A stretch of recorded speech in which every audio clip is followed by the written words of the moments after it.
السلام علیکم۔ مشی T V پر ایک بار پھر سے خوش آمدید۔ ہر مسلمان کا یہ کامل ایمان ہے کہ مرنے کے بعد اسے دوبارہ زندہ کیا جائے گا، جسے قیامت کہا جاتا ہے۔ آج کی ویڈیو میں امام مہدی رضی اللہ تعالی عنہ کے ظہور سے قبل کی تمام اہم ترین نشانیاں، ان کا حلیہ مبارک اور تیسری عالمی جنگ میں ان کے کردار سے متعلق چند اہم معلومات آپ سے شیئر کریں گے۔ امام مہدی کے بارے میں سنی اور شیعہ مسالک الگ الگ عقائد رکھتے ہیں۔ اہل تشیع کے عقیدے میں امام مہدی کا ظہور انتہائی اہمیت کا حامل ہے، اور وہ یہ یقین رکھتے ہیں کہ آپ کا دنیا میں ظہور ہو چکا ہے، مگر آپ اس وقت دنیا بھر کے لوگوں سے روپوش ہیں۔ آپ کی تاریخی پیدائش 13 شعبان 255 ہجری سامرا شہر میں بیان ہوتی ہے، جبکہ سنی عقیدہ کے مطابق امام مہدی مدینہ منورہ میں پیدا ہوں گے۔ آپ کا نام محمد، جبکہ والد کا نام عبداللہ اور والدہ کا نام حضرت آمنہ ہوگا۔ آپ کی کنیت ابو عبداللہ اور سلسلہ نسب سعادت ہوگا، یعنی آپ حضرت علی اور حضرت فاطمہ رضی اللہ تعالی عنہ کی نسل سے ہوں گے۔ آپ مدینہ منورہ سے بیت المقدس کی طرف ہجرت فرمائیں گے۔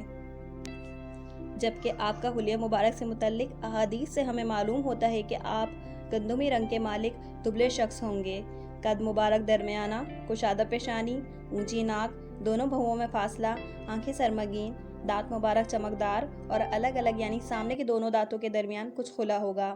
آپ کے داہنے گال پر کالا تل ہوگا۔ چہرہ چاند کی مانند روشن اور چمکدار ہوگا، جبکہ گھنی داڑھی اور ہاتھ کی ہتھیلیاں چوڑی ہوں گی۔ جب آپ لوگوں کے سامنے خود کو ظاہر کریں گے، اس وقت آپ کی عمر 40 سال ہوگی اور آپ سفید لباس میں ہوں گے۔ آپ کے پاس حضور صلی اللہ علیہ وآلہ وسلم کی قمیض مبارک، آپ کی تلوار مبارک اور جھنڈا بھی بطور نشان موجود ہوگا۔ آپ خانہ کعبہ میں رکن یامینی اور مقام ابراہیمی کے درمیان ایک کشادہ جگہ پر اپنے ظہور کا اعلان کریں گے، اور لوگ جوک در جوک آپ کے ہاتھوں پر بیعت کرنے آئیں گے۔ یہ وہ دور ہوگا جب مکہ مکرمہ سے باہر ہر طرف فتنہ و فساد پھیلا ہوگا۔ آپ کی حکومت 7 سال قائم رہے گی۔ نبی کریم صلی اللہ علیہ وآلہ وسلم نے حضرت فاطمہ رضی اللہ تعالی عنہ سے مخاطب ہو کر فرمایا کہ اے فاطمہ، مجھے اس وقت کی قسم جس نے حق کے ساتھ مجھے مبعوث فرمایا، اس امت کے امام مہدی تمہارے دونوں بیٹوں کی نسل میں پیدا ہوں گے۔ یہ وہ وقت ہوگا جب دنیا میں قتل و غارت اور فتنے عروج پر ہوں گے۔ چھوٹا اپنے بڑے کی عزت نہیں کرے گا، نہ بڑا چھوٹے پر شفقت کرے گا۔ ایسے میں وہ مہدی ظاہر ہوں گے اور گمراہیوں کے قلعے فتح کر لیں گے۔ وہ اس آخری دور میں دین کو ایسے ہی پھیلائیں گے جیسے میں نے دور اول میں پھیلایا۔ دنیا کو عدل و انصاف سے بھر دیں گے جو ظلم سے بھر چکی تھی۔ امام مہدی سیرت میں نبی کریم صلی اللہ علیہ وآلہ وسلم جیسے ہوں گے، اور وہ مسلمانوں سے نہایت ہی محبت و الفت سے پیش آئیں گے۔ آپ بے شمار مال و دولت تقسیم فرمائیں گے۔ ہر طرف امن، چین اور سکون ہوگا۔ آسمان متواتر بارش برسائے گا۔ لوگوں کی عمریں بڑھ جائیں گی۔ آپ دشمنوں کو شکست دے کر شہروں کے شہر فتح کر لیں گے۔ لوگ آپ کی طرف ایسے کھینچے چلے آئیں گے جیسے شہد کی مکھی اپنے بادشاہ کی طرف جاتی ہے۔ اللہ تعالیٰ فرشتوں کے ساتھ آپ کی مدد فرمائے گا۔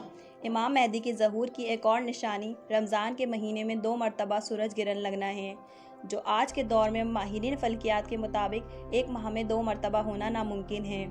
اس کے علاوہ حضرت ولید رضی اللہ تعالی عنہ سے روایت ہے کہ مجھے کعب رضی اللہ تعالی عنہ نے فرمایا کہ ظہور امام مہدی سے پہلے مشرق سے ایک ستارہ نکلے گا جس کی کئی دھومیں ہوں گی، اور وہ 14ویں کی چاند کی مانند روشنی دے گا۔ دوستو، یہ وہ ستارہ ہے جو اس سے پہلے طوفان نوح کے وقت نظر آیا تھا۔ اس کے علاوہ جب حضرت ابراہیم علیہ السلام کو آگ میں ڈالا گیا تب بھی یہ ستارہ آسمان میں نمودار ہوا، جبکہ فرعون کے لشکر کے غرق ہوتے وقت بھی یہ ستارہ دکھا گیا، اور تقریباً ہر 80 سال کے عرصے کے بعد نظر آتا گیا ہے۔ اسے 1986 میں آخری مرتبہ دیکھا گیا ہے، لہٰذا اگلی بار یہ اندازاً 261 ہجری میں نظر آئے گا۔ امام مہدی کے ظہور سے متعلق جو احادیث سے معلوم ہوتا ہے، اس کے مطابق حضرت ام سلمہ سے روایت ہے کہ ایک عرب کے بادشاہ کی موت کے بعد قوم اختلاف کا شکار ہو جائے گی، لہٰذا ایک شخص بھاگ کر مدینہ سے مکہ چلے جائے گا۔ مکہ سے کچھ لوگ آئیں گے جو اسے زبردستی باہر نکال کر رکن یامینی اور مقام ابراہیمی کے درمیان اس کے ہاتھ پر بیعت کریں گے۔ اس سے مزید آگے ام سلمہ سے روایت ہے کہ رسول صلی اللہ علیہ وآلہ وسلم نے فرمایا کہ وہ پناہ لینے والا شخص بیت اللہ میں پناہ لے گا۔ اس دوران ایک لشکر اس کی طرف بھیجا جائے گا جو راستے میں ہی دھسا دیا جائے گا۔ وہ پناہ لینے والا شخص یعنی حضرت امام مہدی بیت اللہ میں پناہ لیں گے۔ امام مہدی کعبہ شریف میں طواف کے دوران موجود ہوں گے۔ لوگ انہیں پہچان لیں گے اور ان کے ہاتھ پر بیعت کریں گے۔ مگر اسی دوران ان سے لڑنے والے مسلمانوں کا ایک لشکر مکہ کا رخ کرے گا، جس سے مدینہ سے کچھ فاصلے پر زمین میں دھسا دیا جائے گا۔ جو ایک دو لوگ باقی بچیں گے وہ ظہور امام مہدی کی خبر اپنے باقی ساتھیوں کو دیں گے، لہٰذا یہ خبر پھیلتے ہی ہر طرف سے لوگ گروہ کی شکل میں آ کر امام مہدی کے ہاتھ پر بیعت کریں گے، جو کہ اس دور میں ہر شخص پر لازم ہوگی۔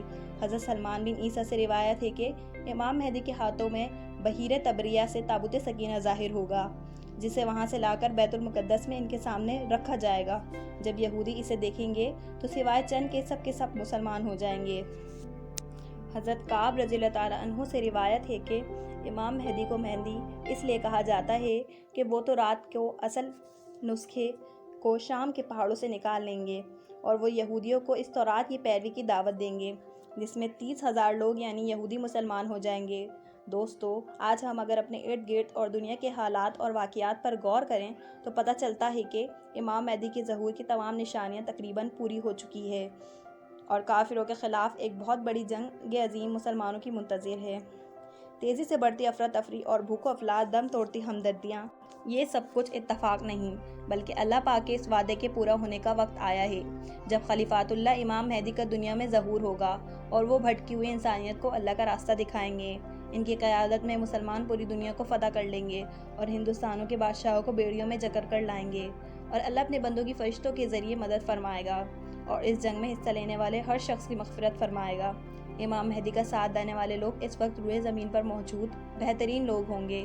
اللہ ہمیں بھی ان لوگوں میں شامل فرمائے اور ان فتنوں کے دور میں اپنا ایمان سلامت رکھنے کی توفیق عطا فرمائے۔